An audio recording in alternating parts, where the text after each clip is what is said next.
আপনারা দেখছেন সৌদি আরবের রক্ষণশীল নারীরা মাথার চুল নাচাইয়ে কিভাবে ট্রাম্পকে স্বাগত জানায়, দেখছেন কাতার $1 ট্রিলিয়ন ট্রাম্পের পিছনে করে। তখনই বোঝা গেছে আসলে কি হইতে চলছে ইরানের সাথে, এবং আমি তখনই বুঝতে পারছি ইরানের সাথে কি হবে, ইরানকে একা করার যত ধরনের ষড়যন্ত্র, ঠিক আছে।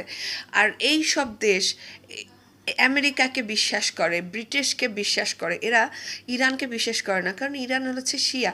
ইরান চাচ্ছে যে শিয়াদের পাওয়ার বাড়ুক, সুন্নিরা এটা চাচ্ছে না। আপনারা শিয়া সুন্নি করে কি করবেন? মারা তো ঠিকই সবাই যাচ্ছে, এখন শিয়াও মারা যাচ্ছে, সুন্নিও মারা যাচ্ছে। এই এই আমেরিকার হাতে, এই ইসরায়েলের হাতে আজকে শিয়া সুন্নি সবাই মারা যাচ্ছে।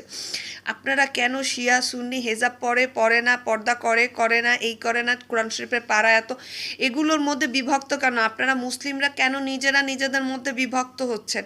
আপনারা মুসলিমরা কেন এই দেশ ওই দেশ, ওই দেশ এই দেশের মধ্যে বিভক্ত হচ্ছেন? মুসলিম তো মুসলিমই।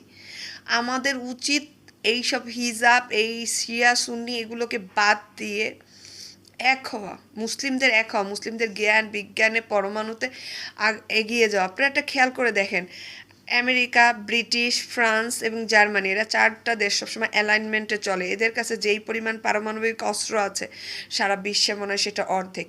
তাহলে ইরান কেন পারমাণবিক অস্ত্র বানাইতে পারবে না? ইরান এই জন্য পারমাণবিক অস্ত্র বানাইতে পারবে না কারণ ইরান একটা মুসলিম কান্ট্রি। ইরানকে তাহলে তো আর ভয় দেখানো যাবে না, এই নে পারমাণবিক অস্ত্র, হিরোশিমা নাগাসাকিকে 1945 সালে যে ফেলছি, 3 লাখ মানুষ মারছি, তোদের মারতে পারবো না, এই ভয়টা দেখানোর জন্য। মুসলিমদের কাছে পারমাণবিক অস্ত্র, এটা তো ট্রাম্প, ব্রিটিশ, এদের সহ্যই হবে না।